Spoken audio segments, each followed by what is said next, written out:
प्रणाम गुरुजी। प्रणाम। आप सभी लोगों का बहुत बहुत अभिवादन है। आज के इस सत्र में हम लोग प्रणाम गुरु जी। मन प्रणाम प्रणाम मन के साथ साथ जो हमने पिछले सप्ताह देखा, कुछ ऐसी चीज को जानने वाले हैं जो तुलनात्मक आसान है। मेरे पास आपके बहुत मैसेजेस आते हैं और आप कहते हैं कि मन बहुत मुश्किल है, साक्षी बनना बहुत मुश्किल है। गुरुजी बहुत अभ्यास कर रहे हैं तो भी मन की चंचलता को रोकना, उसके प्रति साक्षी होना, विटनेस टू द थॉट्स बहुत मुश्किल है। आप इतने प्यार से इतने मैसेजेस हमें करते हो, आप सबका बहुत बहुत धन्यवाद। ठीक यही सवाल हजारों साल पहले अर्जुन भी युद्ध के दौरान पूछ रहे हैं। वो कह रहे हैं कि हे केशव, हे माधव, मन को वश में करना, मन को साधना, मन के प्रति दृष्टा होना बहुत कठिन है। आप बताते तो हैं और वो सर्वश्रेष्ठ भी है, हम आपकी सारी बात मान गए, लेकिन बहुत मुश्किल है, आसान नहीं है, बहुत प्रयत्नों के बाद भी नहीं हो पा रहा है। और कृष्ण गीता में कह रहे हैं कि असंशयं ही महाबाहो मनोदुनिग्रहम चलम। असंशय ही, बिल्कुल आप सत्य कह रहे हो अर्जुन। असंशयं ही महाबाहो मनोदुनिग्रहम चलम। मन को वश में करना, मन के प्रति होना। आप म्यूट हो जाए ताकि सबको सुविधा हो। ये निश्चित रूप से कठिन है, लेकिन अभ्यास से और वैराग्य से ये संभव है। तो फिर आप कहोगे कि गुरुजी अभ्यास भी कर रहे हैं तब भी सफल नहीं हो रहा है, वैराग्य इतना आसान नहीं है। वैराग्य मतलब क्या? बुरे चीजों को छोड़ना, जिसको वैराग्य कहते हैं। तो बड़ा कठिन है, कुछ सरल बता दो, कुछ आसान बता दो, जो आज के कलयुग में, आज के मुश्किल हालात में, स्ट्रेस भरा लाइफ में कुछ हो सके। कुछ ऐसी बात बताओ। आप तो वेदों को पढ़ रहे हो, वेदों की बात बताते हो, आधी समझ में आती है, आधी नहीं आती है। जो समझ में आती है उसको करना मुश्किल है। तो उसका एक सरल उपाय आगे गीता में ही बताया गया है, और गीता में ही नहीं, उसी वजह से पूरे एक नए योग, जिसको हठ योग कहते हैं, उसकी उत्पत्ति होती है। दूसरा तरीका है श्वास। अगर मन पे कंट्रोल ना हो रहा हो, मन पे नियंत्रण मुश्किल हो रहा हो, तो श्वास पे कर लो। मन और श्वास में ज्यादा अंतर नहीं है। मन पकड़ लिए तो श्वास पकड़ लिए, श्वास पकड़ लिए तो मन पकड़ लिए। ये दोनों एकदम एक दूसरे के प्रति पूरक है। जैसा मन होता है वैसा श्वास हो जाता है, जैसा श्वास होता है वैसा मन हो जाता है। चले वाटे चले चित्ते, योग में कहा गया है। और इसीलिए राजयोग बहुत कठिन है। केवलम राजयोगायम हठ योग विद्या उपदिश्यते। केवल राजयोग की सफलता के लिए, मन के साक्षी भाव को प्राप्त करने के लिए हठ योग विद्या बनी। अब ये हठ योग विद्या क्या है? हठ योग विद्या में हम अपने शरीर और अपने श्वास पर नियंत्रण करते हैं। पहले शरीर पर करते हैं, फिर श्वास पे करते हैं, तब जाकर के मन नियंत्रण हो पाता है। तो चलिए, अगर मन मुश्किल लग रहा है, राजयोग में दिक्कत आ रही है, आप कहते हो राजयोग बहुत कठिन है गुरुजी, मन पे नियंत्रण करना बहुत मुश्किल है, वृत्तियों को समझना, वृत्तियों के पैटर्न पर नियंत्रण करना मुश्किल है, तो मैं कहता हूं कि चलो ठीक है, मान लिया कि मुश्किल है, एक स्टेप मैं आपके लिए नीचे उतर आता हूं, श्वास पे ही कंट्रोल कर लेते हैं।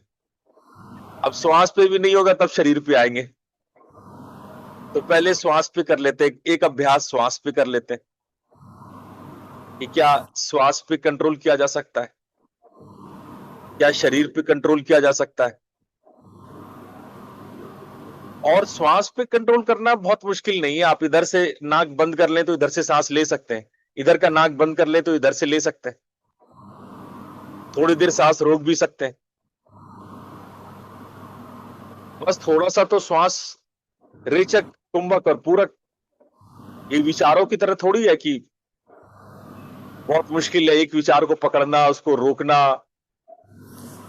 ऑफ कोर्स कुंभक भी बहुत लंबा आप नहीं लगा पाओगे, कुंभक में भी दिक्कत होती है, पर निरंतर अभ्यास से आप ब्रेथ रिटेंशन कर सकते हो, ब्रेथ को पॉज कर सकते हो, ब्रेथ के पॉज का पता भी लगा सकते हो।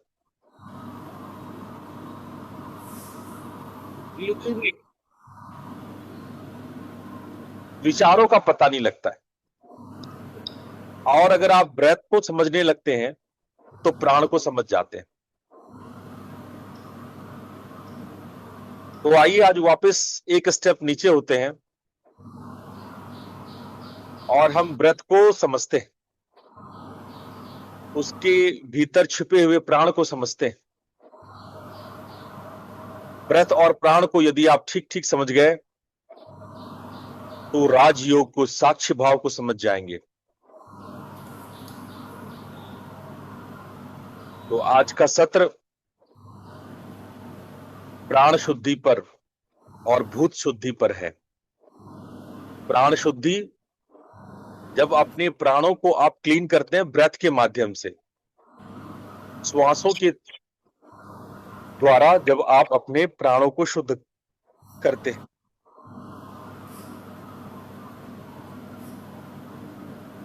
और भी प्राण शुद्धि के तरीके हैं, जैसे चक्र, ये सब मैं कल परसों बताऊंगा। चक्र क्या है, चक्र का अनुष्ठान कैसे करते हैं, चक्र का अभ्यास कैसे करते हैं।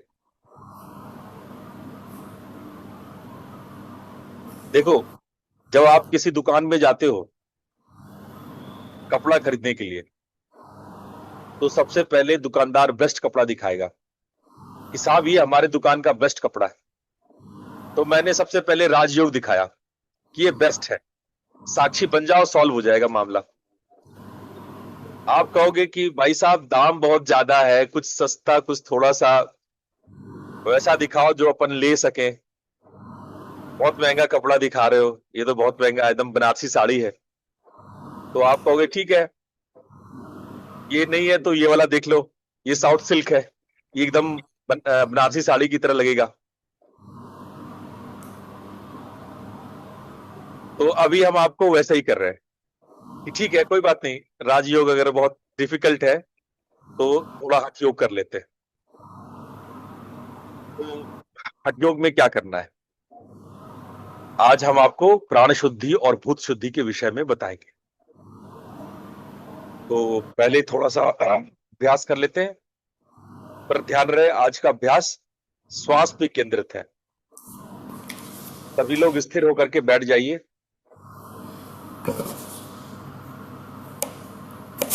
रीढ़ की हड्डी सीधी कर लीजिए, ध्यानात्मक स्थिति में आ जाइए।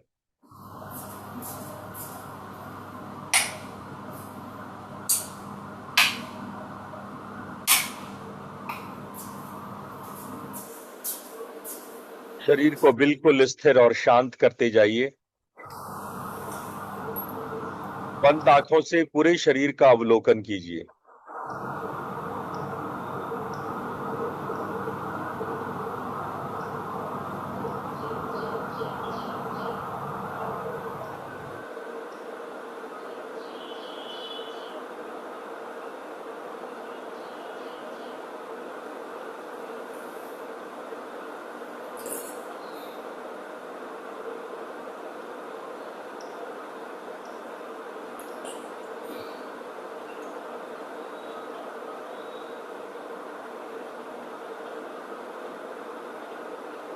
अब आप श्वास के प्रति सजग बनिए। आते जाते श्वास के प्रति सजग बनिए।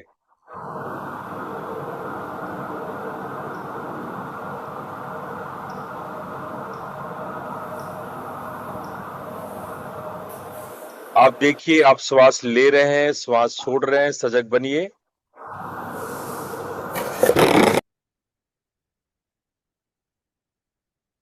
आप श्वास ले रहे हैं, श्वास छोड़ रहे हैं, सजग बनिए।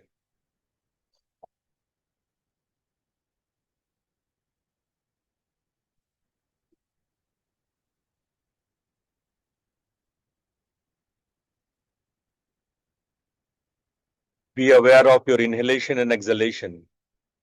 Find the rhythm.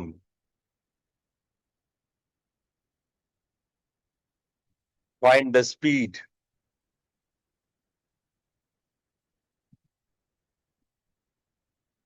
आप शैलो ब्रीदिंग कर रहे हैं या डीप ब्रीदिंग कर रहे हैं, आप बस सजग होइए।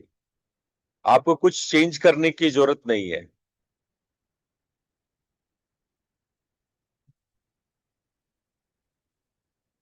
आप उथला सांस लेते हैं या गहरा?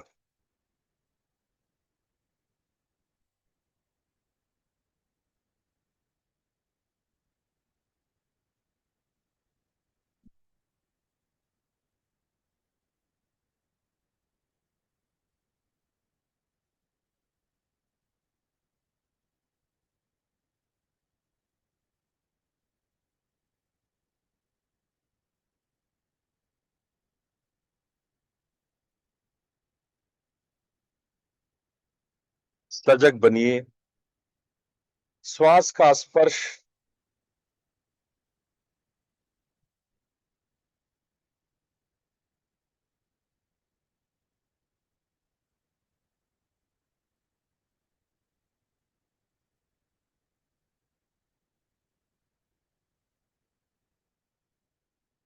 श्वास आपके इनर नॉस्ट्रल्स को टच करते हुए, इनर थ्रोट को टच करते हुए फेफड़ों में जाती है, लंग्स में जाती है। सजग बनिए।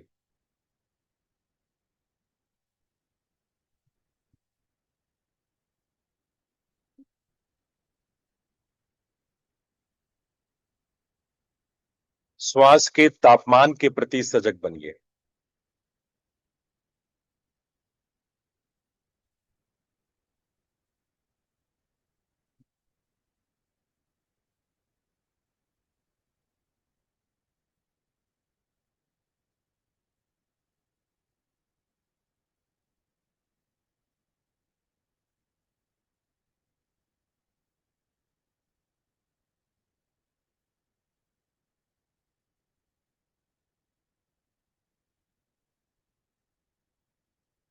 Just feel when you exhale, the breath is little bit warmer than inhalation. जब आप श्वास छोड़ते हैं तो श्वास तुलनात्मक गर्म है।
सजग बनिए। जब आप श्वास लेते और छोड़ते हैं तो उसके बीच में एक पॉज, एक नेचुरल रिटेंशन है। सजग बनिए।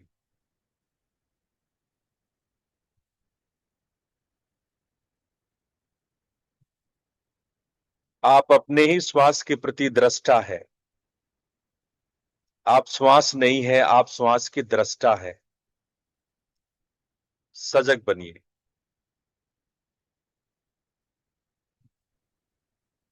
Become aware of the pause between the inhalation and exhalation.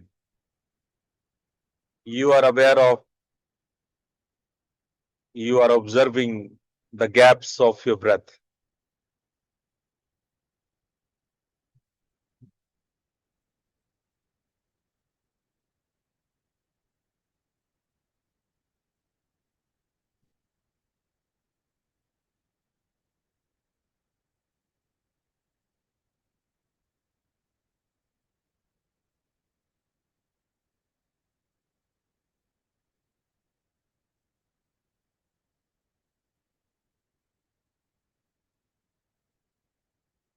ये सारे अभ्यास हम पहले भी करते आए हैं, रोज कर रहे हैं।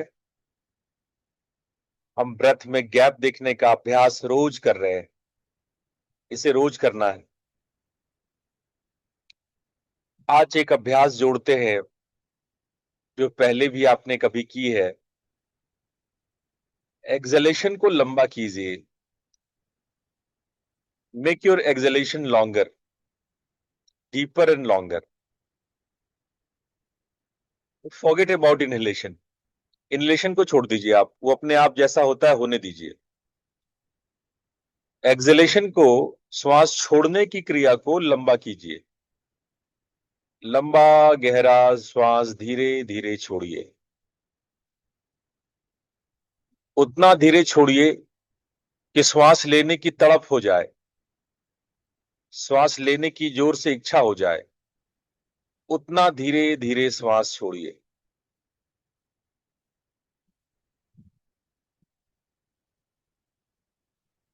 श्वास छोड़ने की क्रिया को जितना धीमा कर सकते हैं उतना धीमा कीजिए। Prolong the exhalation as long as possible.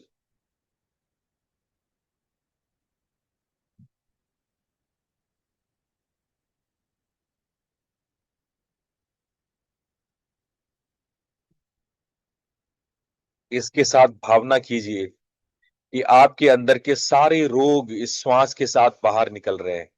सारी बीमारियां, सारे कष्ट श्वास छोड़ने से बाहर निकल रहे हैं।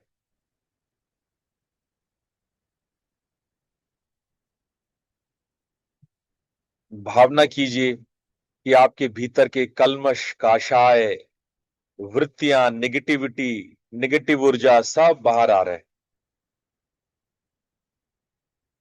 सबको आप फ्लश आउट कर रहे हैं, सबको आप एक्सेल करके बाहर निकाल रहे हैं।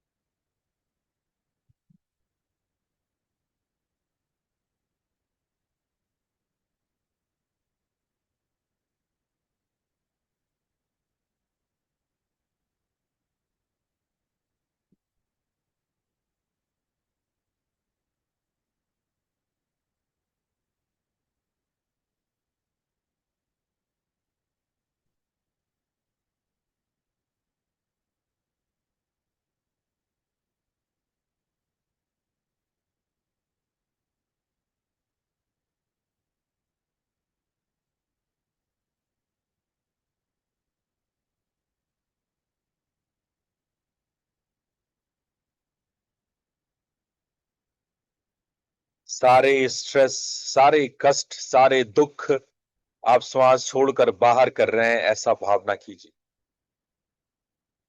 अंदर की सारी गंदगी, दुख, कष्ट, तकलीफ सब सांस छोड़ के बाहर कर रहे हैं। All type of pain, suffering, disease, stress, everything flush out with the slow and deep exhalation. गहरे से गहरी कुंठा को आप श्वास छोड़कर बाहर कर रहे हैं।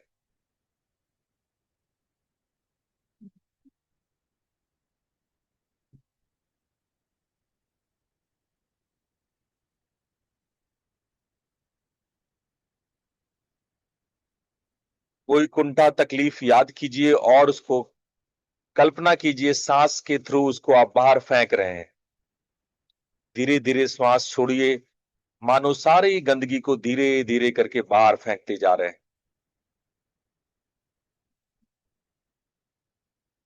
गंदगी के अभाव में आप प्योर होते जा रहे हैं।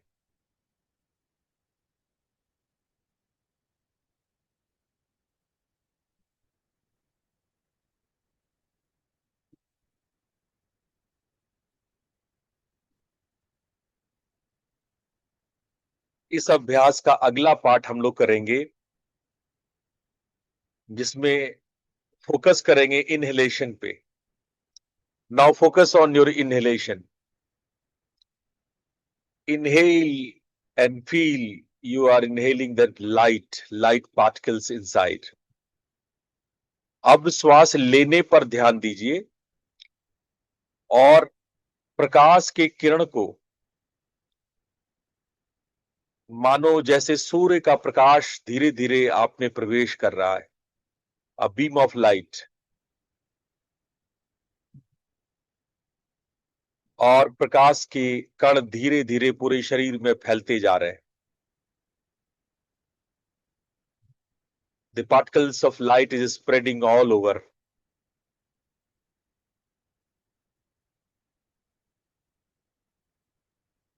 लंबा और गहरा श्वास लीजिए, छोड़ने का फिक्र मत कीजिए। इतना लंबा और गहरा श्वास लीजिए कि सांस छोड़ने के लिए तड़प हो जाए, इसीलिए बहुत लंबा गहरा सांस लेना, धीरे धीरे, जितना धीरे हो सके। Inhale as slow as possible. Make your inhalation as long as possible. बहुत धीरे धीरे, जैसे कोई स्ट्रॉ से आप दही पी रहे हो। इतना गाढ़ा दही है कि जल्दी से आसानी से दही जा नहीं रहा। उसी तरह नाक से आप प्रकाश को खींचिए, धीरे धीरे, आराम से। जितना लंबा खींच सकते हैं उतना लंबा खींचिए। भर लीजिए अपने आप को प्रकाश से, पूरे शरीर में लाइट पार्टिकल फैल जाए।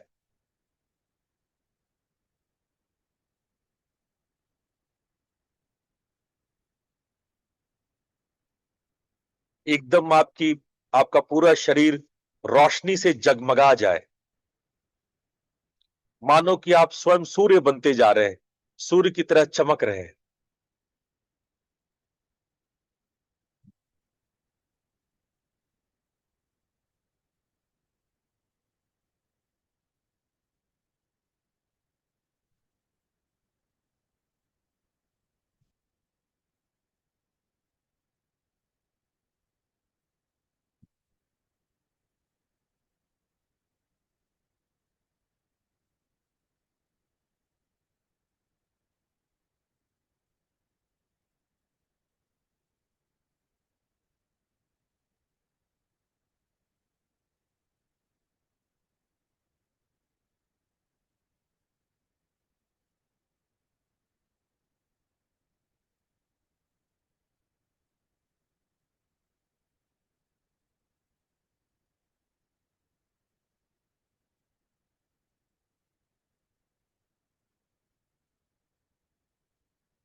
हर बार और लंबा गहरा श्वास लीजिए।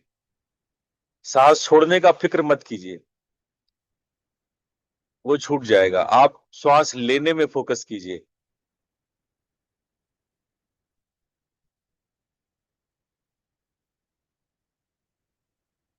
लंबा और गहरा श्वास लीजिए।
अब आप अपने भीतर के इस रोशनी के प्रति सजग बनिए। Feel you are a luminous being, a light is spreading from your body। आप जैसे कोई जगमगाता हुआ सूर्य बन गए हो जिसमें से रोशनी फैल रही है।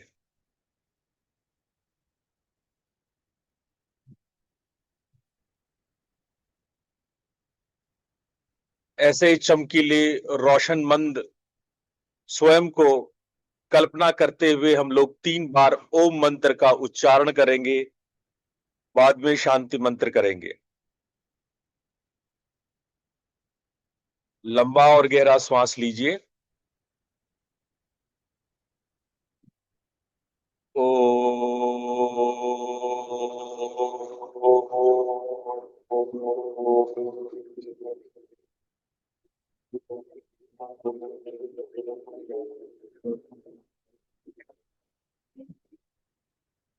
ओ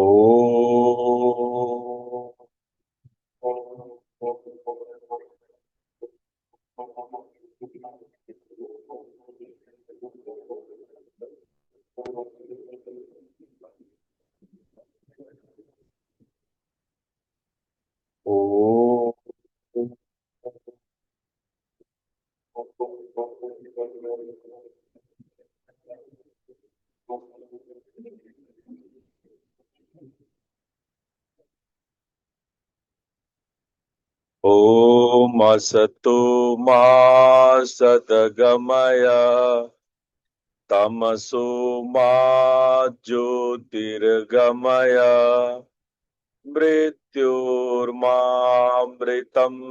गमय। ओम शांति शांति शांति। दोनों हथेलियों को आपस में रगड़िए और धीरे से अपनी आंखों पे रख लीजिए।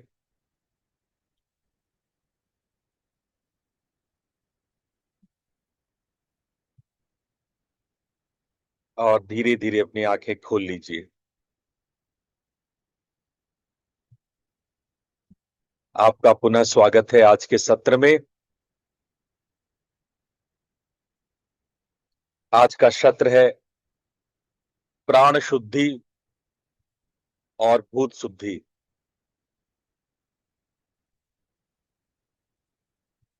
ये शुद्धि चेतना की महान शोधन यात्रा है। अगर ये शुद्ध है तो निश्चित रूप से आप राजयोग के मार्ग में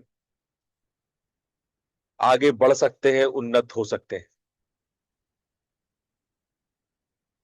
तो इसी राजयोग की प्राप्ति के लिए हठ योग बनाया गया और हठ योग का उद्देश्य प्राण शुद्धि और भूत शुद्धि है। आइए आज हम इस विषय में चिंतन मनन करते हैं। प्राण शुद्धि को बताने से पहले सर्वप्रथम हम जानते हैं प्राण क्या है। इस विषय में हमने पहले भी चर्चा कर ली है, पर फिर भी आपको मैं याद दिला दूं कि प्राण इस क्रिएशन का, इस यूनिवर्स का वो बेस है, वो बेस एनर्जी है जिससे सारा क्रिएशन होता है, जिससे कोई वस्तु दिखाई सुनाई या महसूस होता है। और हमारे शास्त्र इसको जड़ और चेतन का सेतु कहते हैं। सब्सटेंस और कॉन्शियसनेस के बीच का ब्रिज कहते हैं। प्राण शब्द जो बना है वो प्र और अण से बना है। अण का मतलब होता है कंपन और प्र का मतलब होता है जो विशिष्ट रूप से कंपन से उत्पन्न हो। जब कॉस्मिक वाइब्रेशन अनहत नाद मां उमा शक्ति उत्पन्न करती हैं तो इस शक्ति के कंपन से जो विशिष्टता उत्पन्न होती है, जो ग्रिड्स बनते हैं, जो वेव वेव ग्रिड्स बनते हैं, वो प्राण कहलाते हैं। तो प्राण वो शक्ति है जो प्रत्येक एटम में वाइब्रेशन उत्पन्न करती है, या जो वाइब्रेशन है जिसकी वजह से एटम है, वो प्राण है। तो जो कॉस्मिक प्राण जो समस्त सृष्टि को बनाता है, वो हमें भी बनाया है, और हमारे भी मूल में, हमारे जीवनी शक्ति में वो प्राण ही वो बेस है जिसकी वजह से हम जीवित हैं।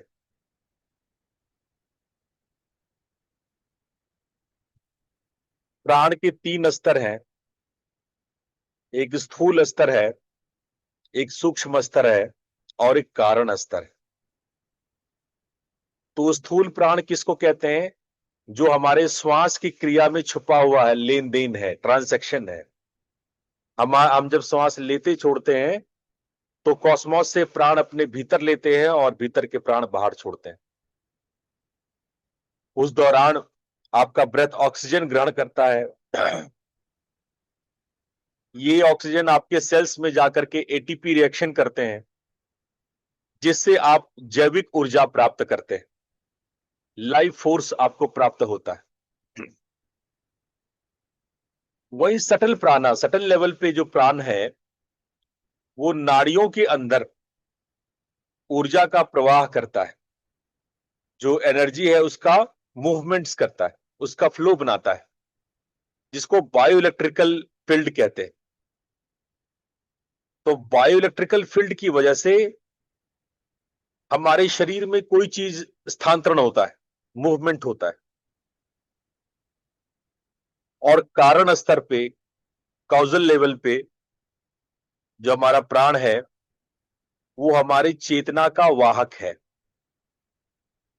चेतना जिस वाहन से हमारे शरीर में मौजूद होता है,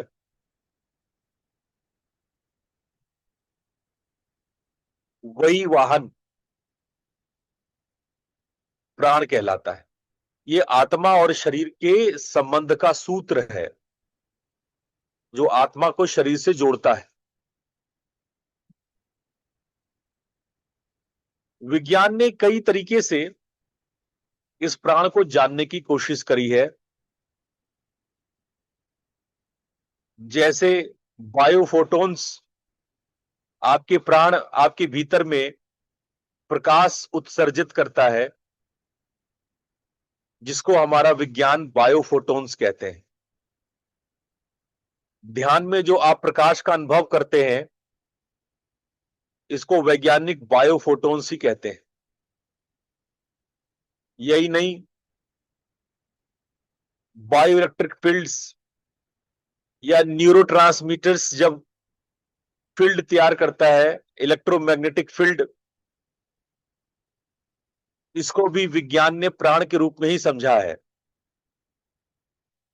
आपके सेल के साइटोप्लाज्म में जो माइटोकॉन्ड्रिया है, उसमें ऑक्सीजन के साथ जो रिएक्शन होता है, जिसको आप एटीपी रिएक्शन कहते हैं, उससे जो एनर्जी उत्पन्न होती है, जिससे हम हाथ पैर हिलाते हैं, शरीर को मूव करते हैं,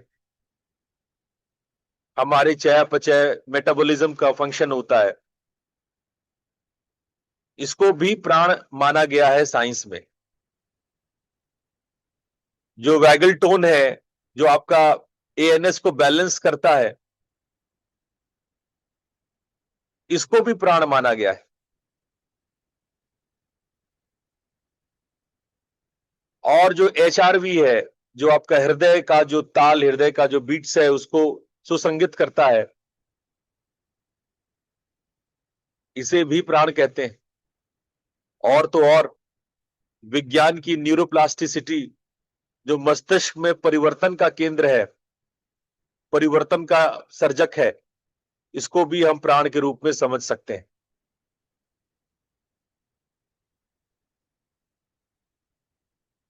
हमारे शरीर के अंदर में प्राण के 5 प्रकार हैं, जो उसके मूवमेंट्स के आधार पे है, जिसको हम लोग प्राण, अपान, समान, उदान और व्यान कहते हैं। जब प्राण ऊर्ध्व की ओर, ऊपर की ओर जाए, तो उसे प्राण कहते हैं। नीचे की ओर मूव करे अपान कहते हैं। जब केंद्र की ओर जाए या फिर लेटरल मूवमेंट करे तो उसको समान कहते हैं। जब उसका स्पाइरल मूवमेंट हो तो उसको उदान कहते हैं। और जब ये ऑल परवेडिंग होता है तो उसे व्यान कहते हैं। और इन सब मूवमेंट्स का वजह हमारे ब्रेन वेव्स हैं और शरीर किस तरह से अपने बायोरिदम में फिक्स्ड है। शरीर की जैसी बायोरिदम होता है, आपके श्वासों का स्वर जैसा होता है, आपके ब्रेन के वेव्स जैसे होते हैं, उसी आधार पर आपके शरीर में अलग अलग स्थानों पे प्राण अलग अलग वायु के रूप में होता है। प्राणों को हम लोग वायु क्यों बोलते हैं? प्राणों को वायु इसलिए बोलते हैं कि इसमें मूवमेंट्स है। प्राण अग्नि के रूप में भी होता है, जल और पृथ्वी के रूप में भी होता है। लेकिन सामान्यतः जब हम मूवमेंट इन डायरेक्शन की बात करते हैं तब इसे वायु के रूप में बोलते हैं। हमारे शरीर में बहुत सारे प्राणिक पैसेजेस बने हैं। प्राण के जो पैसेजेस हैं उसको नाड़ी कहा जाता है। ये नाड़ी आपका जो नस और नर्वस सिस्टम हो सकता है, न्यूरॉन्स हो सकता है। ऐसा नहीं है कि नाड़ी का मतलब जो अदृश्य हो वही नाड़ी है, जो ना दिखे ना समझ में आए। आपकी सारी नसें, आपके सारे डक्ट, चाहे वो दिखे या ना दिखे, ये सब नाड़ी तंत्र के अंतर्गत आता है, जिसको कहा जाता है कि प्राण का राजमार्ग, यानी प्राण उन्हीं पैसेजेस से मूव करती है। इसलिए नाड़ी को हम इंग्लिश में प्राणिक पैसेजेस बोल सकते हैं।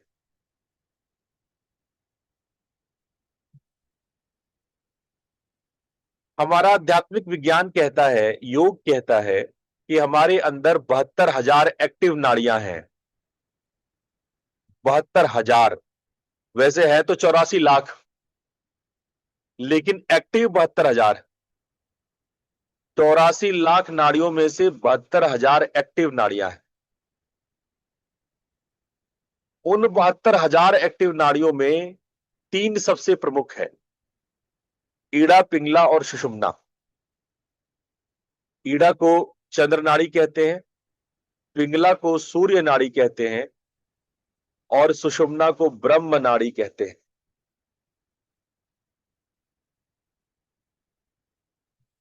सुषुम्ना जहां खत्म होता है उसको ब्रह्म रंध्र कहते हैं। ईड़ा और पिंगला जहां समाप्त होता है उसे आज्ञा चक्र कहते हैं। और ये तीनों ही नाड़ियां आपके मूलाधार से, जो आपके पेरिनियम में है, वहां से निकलती है। ईड़ा और पिंगला आज्ञा चक्र में समाप्त हो जाती है और सुषुम्ना ब्रह्मरंध्र में।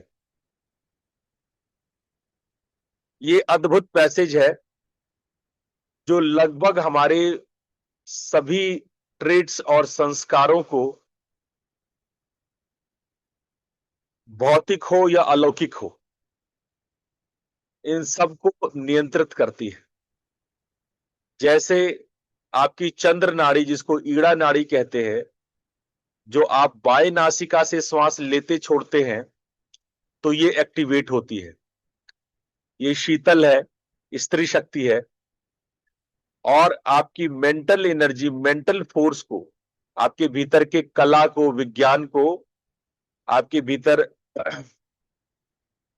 संगीत को, विचार को, कल्पनाओं को, विश्राम को, संवेदनशीलता और आपकी स्मृतियों को प्रभावित करती है।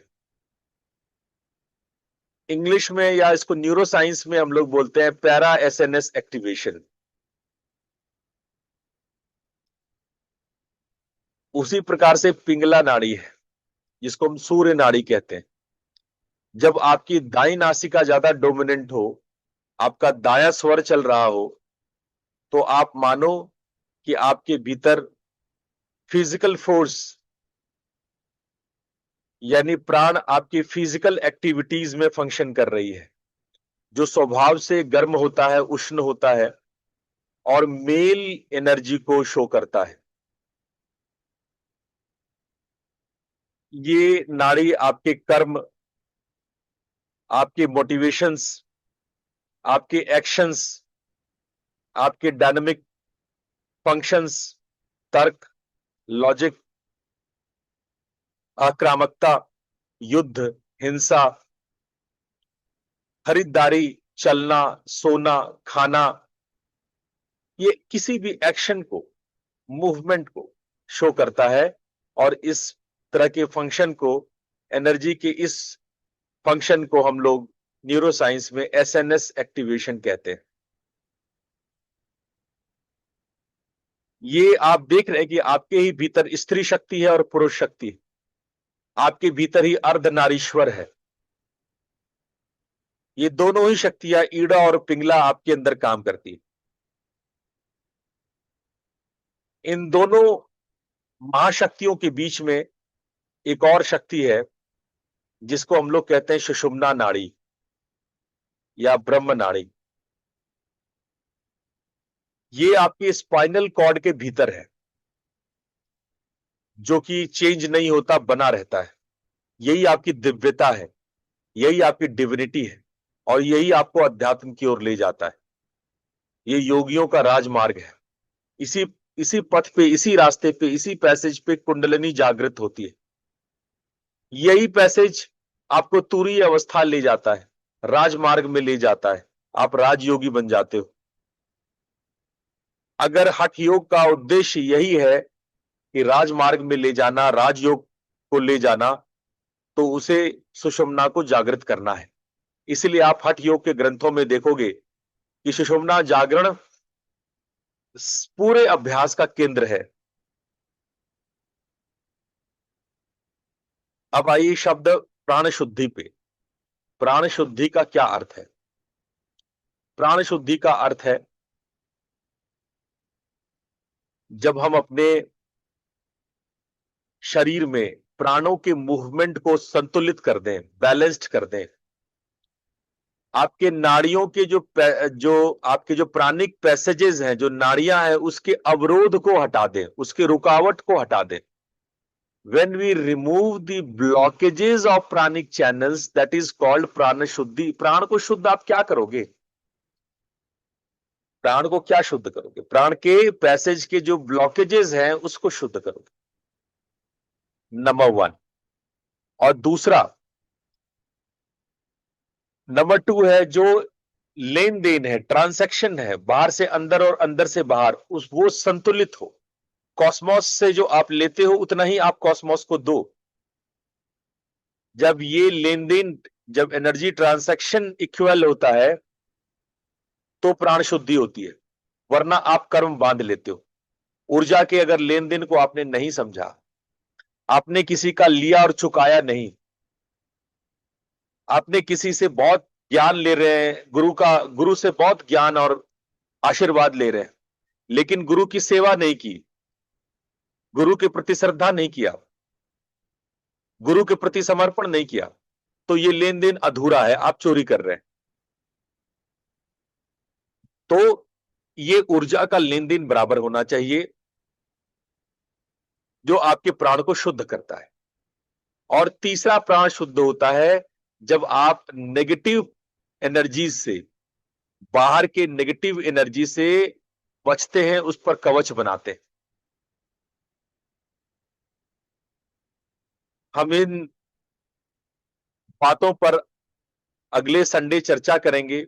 जैसा कि इस संडे हम लोगों ने नेगेटिव एनर्जीज के बारे में जाना था, हम अगले संडे उस पर कवच बनाने सीखेंगे, प्राणों को शुद्ध करने भी सीखेंगे। लेकिन प्राणों के ये 3 क्राइटेरिया को याद रखना, शुद्धि के इस 3 क्राइटेरिया को। एक, removing the blockages of pranic passages. Second, जो आपका ट्रांसैक्शन है, प्राणिक ट्रांसैक्शन को बैलेंस करना, balancing the pranic transaction from yourself and cosmos. And third one is blocking the negative prana from outside to inside. अगर ये तीन चीज आपने कर लिया तो आपके प्राण शुद्ध हो जाते हैं। इसके लिए कुछ विधियां हैं।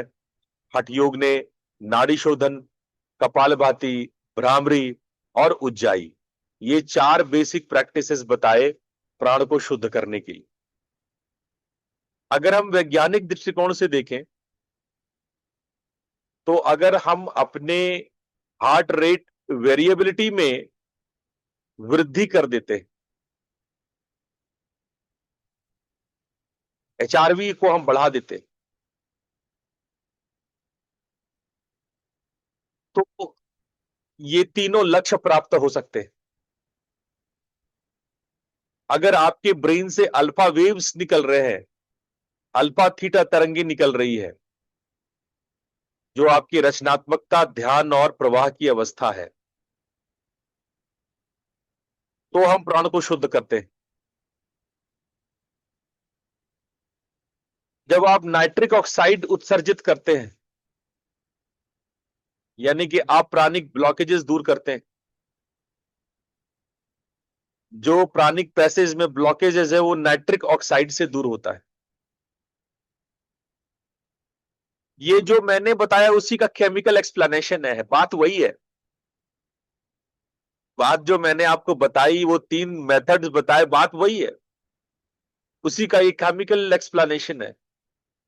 जब आपका ऑटोनोमिक नर्वस सिस्टम संतुलित होता है, यानी आपका लेन देन बराबर होता है, ट्रांजैक्शन बराबर होता है, तो क्या होता है? ऑटोनोमिक नर्वस सिस्टम बैलेंस्ड होता है, वैगल टोन में सुधार होता है। आपका वैगल स्टिमुलेशन कई बार भ्रामरी और उज्जाई प्राणायाम से बहुत अच्छे से संतुलित होता है। और इसका सबसे अच्छा तरीका है कि आप ऊर्जा के लेन देन का ख्याल रखें, जिससे जितना लेते हैं उसको उतना ही दें।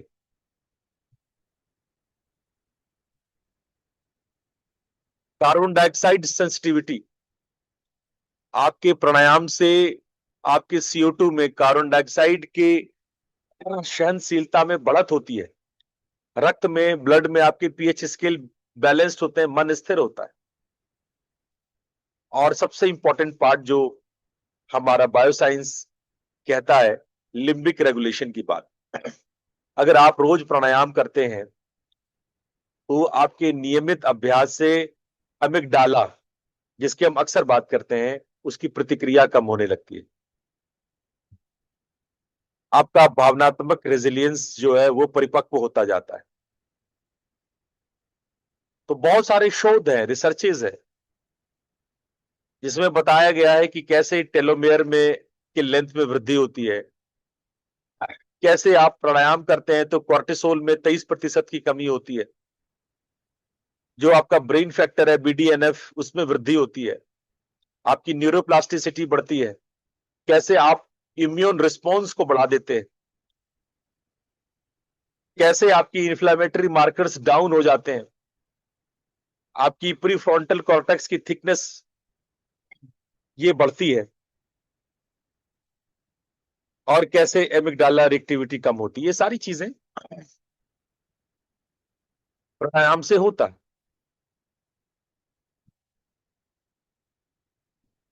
और इसी के साथ हठ योग एक और बात कहता है कि महाभूतों की शुद्धि। महाभूत क्या है? पृथ्वी, जल, अग्नि, वायु, आकाश, जिससे ये शरीर बना है। यही पांच तत्व है जिससे शरीर बना है। पंच तत्व से बना ये पिंजरा, पंच तत्व से बना है पिंजरा, तामे बोले मेरी मैना, कुछ लेना ना देना, मगन रहना, कुछ लेना ना देना।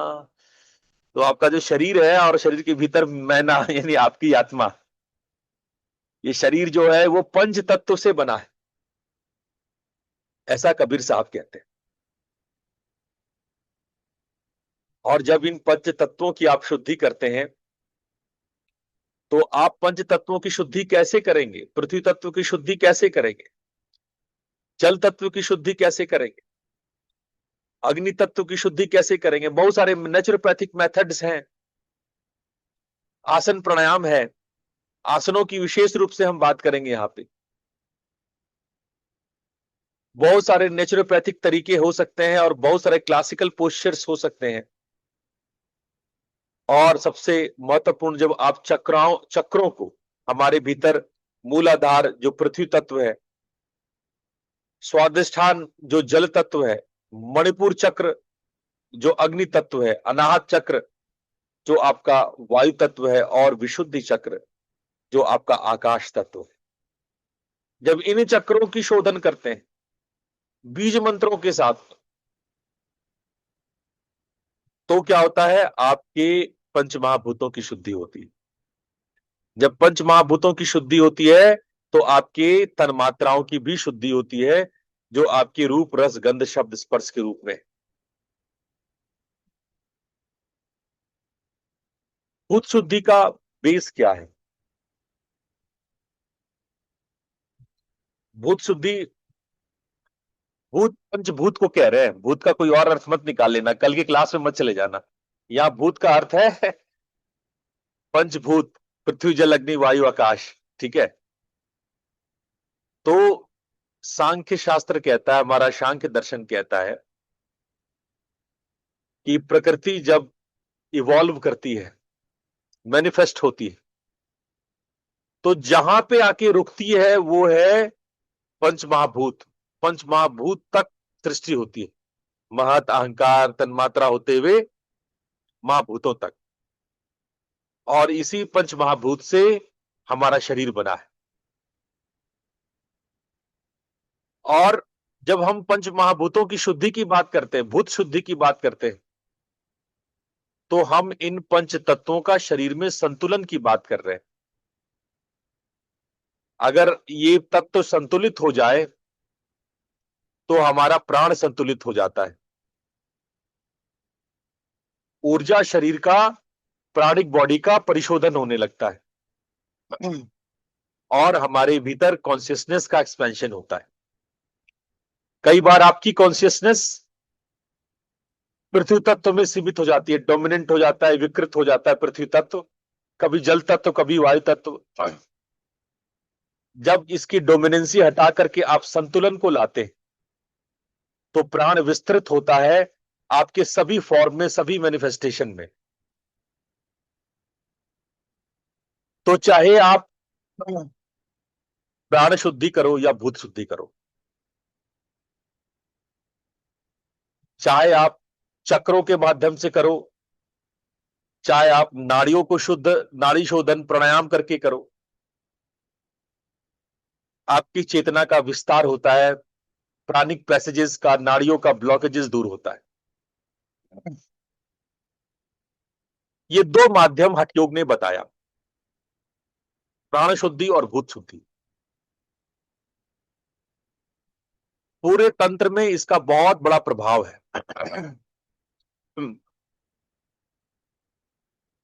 तंत्र कहता है कि अगर शरीर को आप जान लोगे, तो पूरे ब्रह्मांड को जान लोगे। जो ही पिंडे सो ब्रह्मांडे, जो पिंड है वही ब्रह्मांड है। आप पिंड को जागृत कर लो, आपके ब्रह्मांड जागृत हो जाएंगे। तंत्र ये नहीं कह रहा है कि आप पूरे ब्रह्मांड को जीत लो, आप शरीर को जीत लो, आप ब्रह्मांड जीत लोगे। इतनी छोटी सी बात हो रही है। तो हम अगर एक एक करके इन पंचभूतों को लय करते हैं, कंट्रोल करते हैं, जब आप पृथ्वी तत्व को जल में लय करते हैं, जल तत्व को अग्नि में लय करते हैं, अग्नि तत्व को वायु में लय करते हैं, वायु तत्व को आकाश में लय करते हैं, और आकाश को चेतना में लय करते हैं, यही तो संपूर्ण योग है, यही तो हठ योग है। मणिपुर चक्र से प्राण को उठा करके आप स्वादिष्ठान चक्र मिलाते हैं, स्वादिष्ठान चक्र से प्राण को उठा करके आप मणिपुर चक्र मिलाते हैं, मणिपुर चक्र से श्वास प्राण को उठा करके आप अनाहत चक्र मिलाते हैं, और अनाहत से उठा करके आप विशुद्धि मिलाते हैं। और जिस दिन विशुद्धि से उठा करके आप आज्ञा पे ले आते हैं, आप राजमार्ग में प्रवेश कर जाते हैं। Welcome to Rajyoga.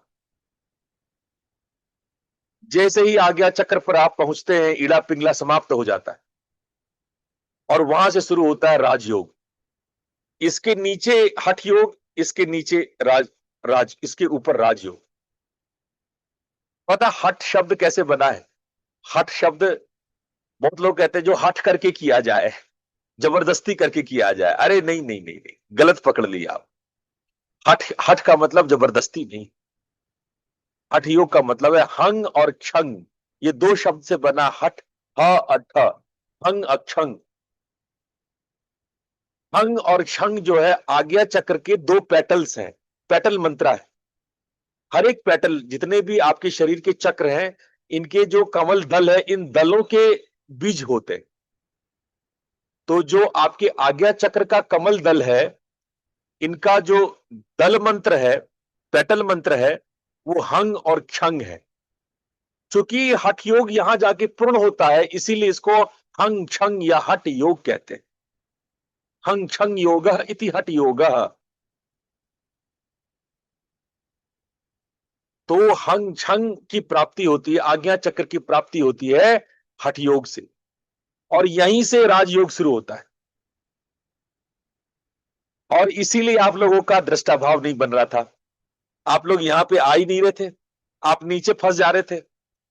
कभी आपकी पृथ्वी तत्व डोमिनेंट है, कभी आपका जल तत्व डोमिनेंट है, कभी आपका वायु तत्व डोमिनेंट है, कभी नाड़ी में ब्लॉकेजेस है, कभी ऊर्जा का ट्रांसैक्शन कमजोर है, कभी ऊर्जा असंतुलित है। दुनिया भर की कमी नीचे है, ऊपर कैसे उठोगे? यही तो होता है कि एक पग आगे और दो पग पीछे। थोड़ा सा उठने की कोशिश किए, धड़ाक से नीचे, नीचे आपके चक्र आपको नीचे खींच देते। तो इसीलिए राजयोग में अगर आप सफल नहीं हो पा रहे, आपके राजयोग के संस्कार नहीं है, राजयोग के लिए आप तैयार नहीं है, तो पहले हठयोग कर लो। पहले ये प्राणायाम द्वारा प्राण शुद्धि करो, इन तत्वों को शुद्ध करके आप अपनी भूत शुद्धि करो।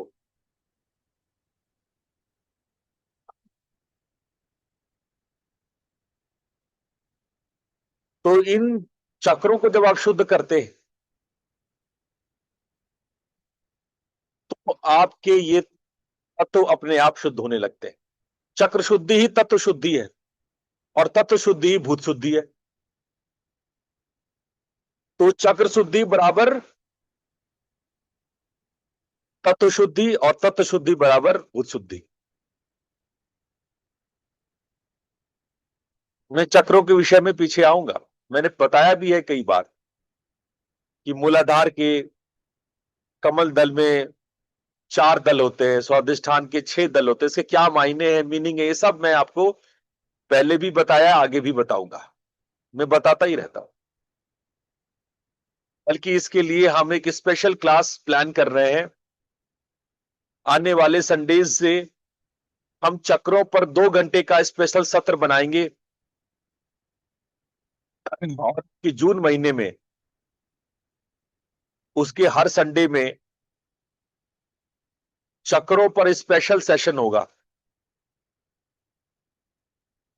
जैसे अभी भूत प्रेत बाधा पर था ना पिछला संडे का, उसी प्रकार से आने वाले संडे में हम चक्रों पर एक विशिष्ट सत्र, तत्व शुद्धि पर, तत्व शुद्धि और भूत शुद्धि और प्राण शुद्धि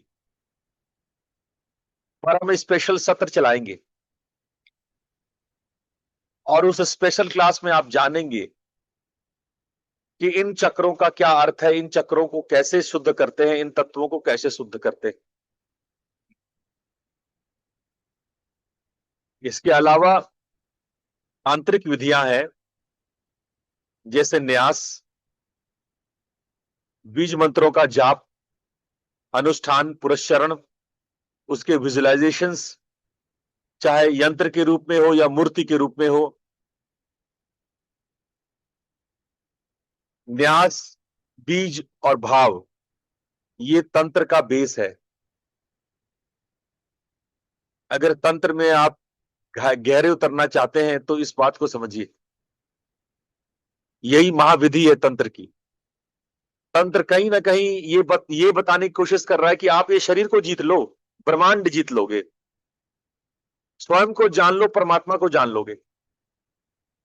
जैसे समुद्र से एक बूंद पानी को आप ले लो और उस पानी के कणों और मॉलिक्यूल्स को जान लो, तो आप पूरे समुद्र को जान सकते हो, क्योंकि वही कण से पूरा समुद्र बना है। वही H2O मॉलिक्यूल से समुद्र, पूरा समुद्र वही बना है। तो अगर आप इस शरीर को जान लेते हो तो आप पूरे ब्रह्मांड को जान लेते हो।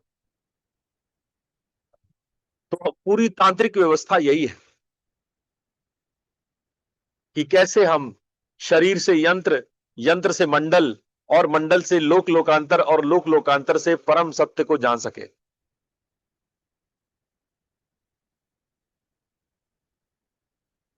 तो यंत्र, मंत्र और मंडल, ये बनाते हैं तंत्र को। इस विषय में हम आगे भी आप लोग को बताते सिखाते रहेंगे। प्राण शुद्धि में हम आपको आगे प्रैक्टिस कराएंगे मुद्रा, आसन, प्राणायाम, षटकर्म, नाड़ी शोधन, कपालभाति, कुंभक। ये धीरे धीरे ये सारी बातें, ये चर्चा की बातें नहीं है, इसीलिए इस पर मैं कोई टिप्पणी नहीं दूंगा। ये प्रैक्टिस की बात है। Hathayoga is all about the practice.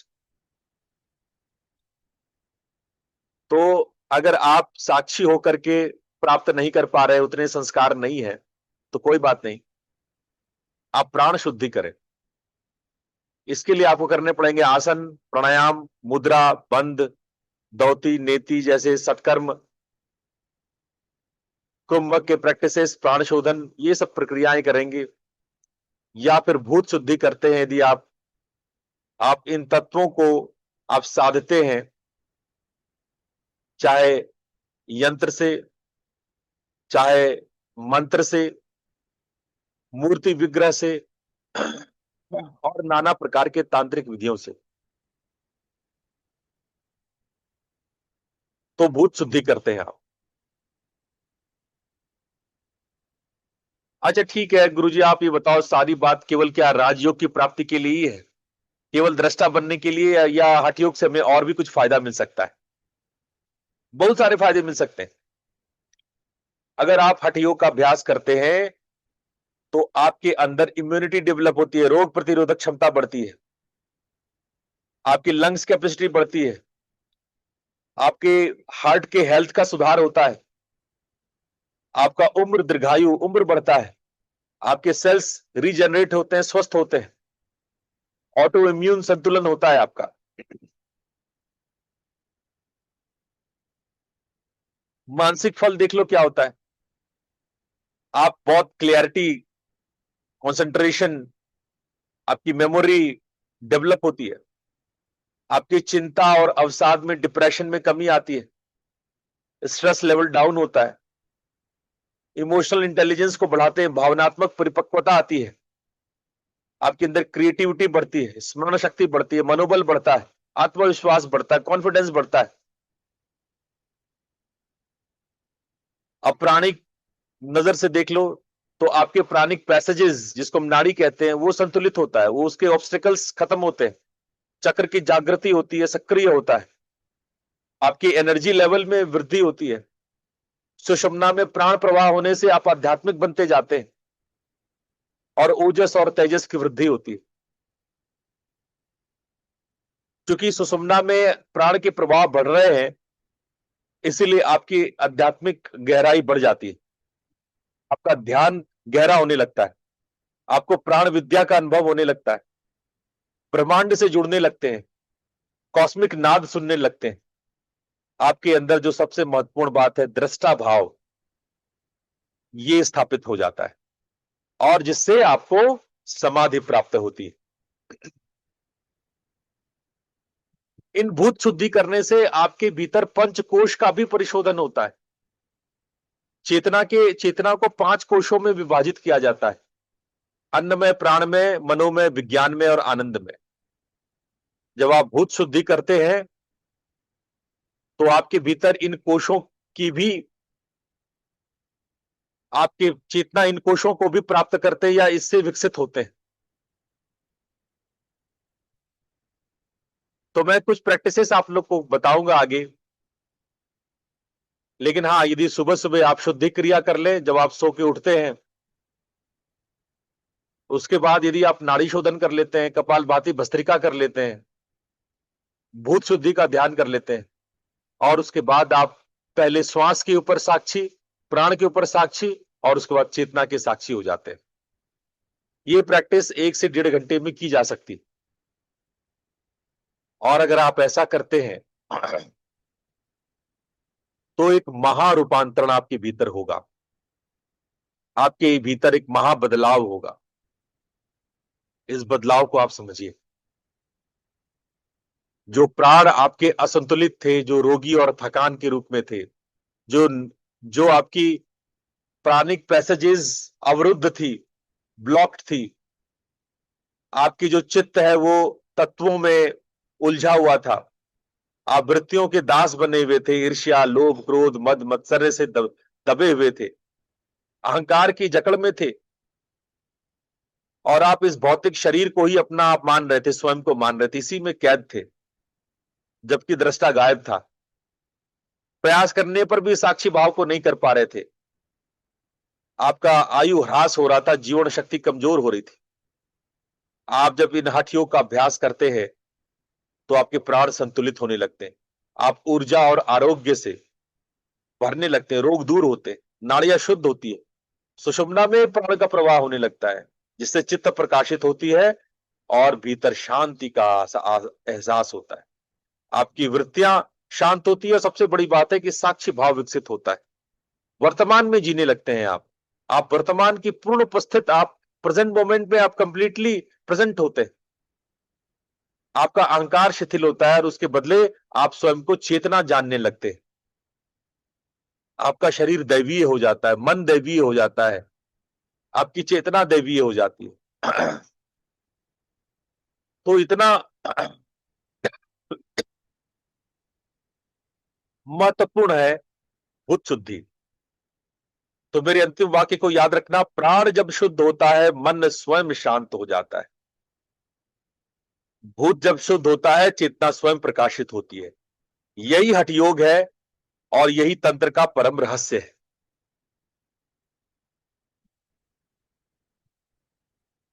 तो आज इतना ही।